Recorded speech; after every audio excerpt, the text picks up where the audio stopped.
নমস্কার। কবি সন্দীপন বেরার লেখা কবিতা রঙের ছটা।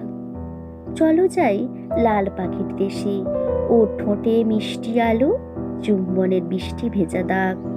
সেখানে জিলিপির প্যাচ, কাঁকড়ার ভিড়, লবণাক্ত চির উল্লাস, তবু নির্জল উষ্ণতা।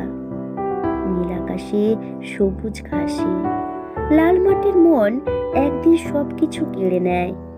পৃথিবীর চেহারা দেখি রোজ কল্পনার ভীষণ উৎপাতে। হৃৎপিণ্ডহীন আমি ভীষণ একা, টিকে আছে দিব্য সজল অশ্রু চোখ। রং তুলি দেবা অসমাপ্ত কবিতায় করেছি খোঁজদার। নমস্কার।